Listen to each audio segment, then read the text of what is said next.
Yeah, so we've just come to the end of this sort of 3 days of workshop with the two different groups. In the end, there was the intensive group, and then there was the open workshop, and I think that was very interesting for me to try out some of my ideas on the dancers here, who of course don't know anything about my work, and I don't know much about them as well. And so that was, I think it was a context in which made it possible to try out things on other bodies. And I think that was for me interesting to see what they do with things that I'm trying out on them. And I actually do that quite often when I work with.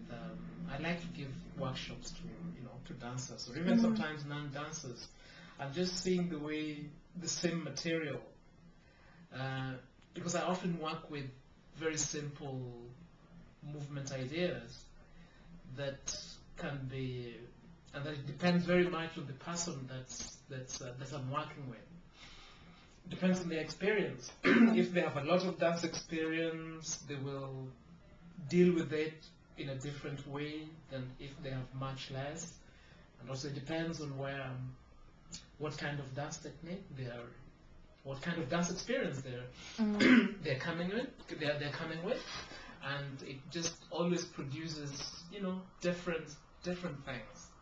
So I do that often, and here it was interesting to see how, while during the first 2 days, Monday and Tuesday, there were essentially, well, at least two of the dancers, three of the dancers from the company, and who are actually fairly professional and who have worked, who work a lot.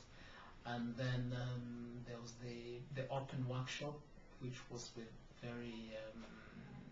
was open to everybody. And then today, with all the people coming in for the auditions, and then again here you have people that come from very different backgrounds in dance. You can feel that they have danced with some of them have you can feel their training. The ones that are younger, I can almost feel I have sort of many associations as to where they might be coming from.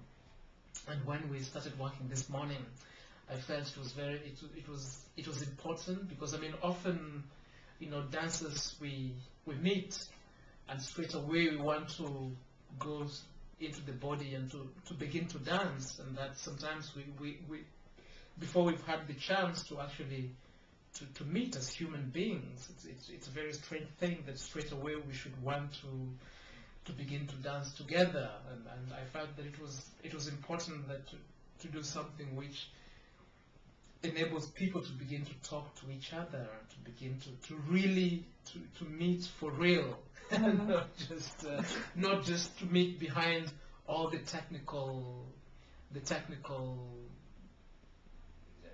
skills that we have, which can in fact be very much sort of facades and kind of protection barriers, which in fact stop us from meeting and from but this also depends, this also sort of corresponds to my way of working.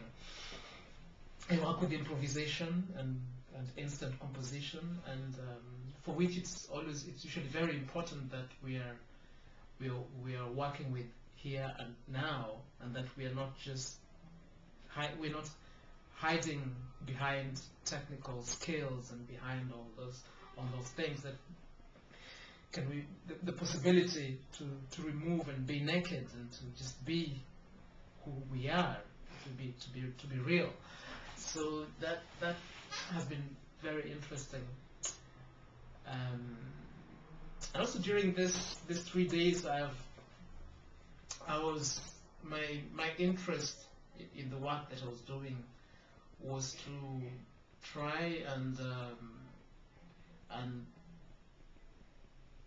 get the dancers, so the people that I was working with, to arrive at a certain state of the body.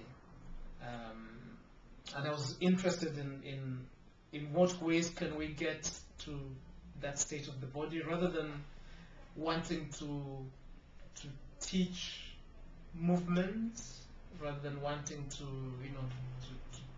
teach movement technique. And if there was any technique I was interested in them, was to how to get to open things. If there were technical things, movement things, it was just, all of that were just tools that enable us to arrive at a certain state of the body, a state of the body that allows for the dancer, for the performer to produce, use the wrong word, but to dance or to produce or to move, and to actually letting the body itself do the work of producing, rather than deliberately wanting to say this or that, or wanting to do this movement or that movement. And how can we let the body, how do we get to put the body in a place where it is speaking itself? That was, for me, very much at the heart of the experience that I was doing with the dancers. And in order to arrive at there, I went through several things. We would do very repetitive, for example, one of the things that we do is repetitive, very repetitive movement, to try and almost as a kind of to get the body into a sort of trance. We're not doing trance, but to get the body where it's beginning to get into a kind of automatic automatic movement, that the dancer is not constructing the movement themselves, but that the body itself is beginning to speak. So I was interested in that, and also working with the spine, because I think the spine is something that that holds a lot of the experiences that we go through, and I think it holds memory of it. So sometimes I think that the spine holds the memory of our body, that all memories of our body are stored in the spine, and when we can get to that and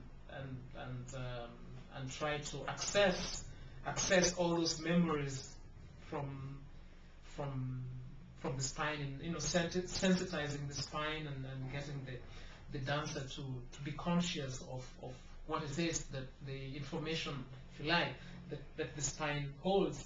I was very interested in a process that leads the dancers to access that memory of the body in the spine, because I think it was the key for me. In the end, it was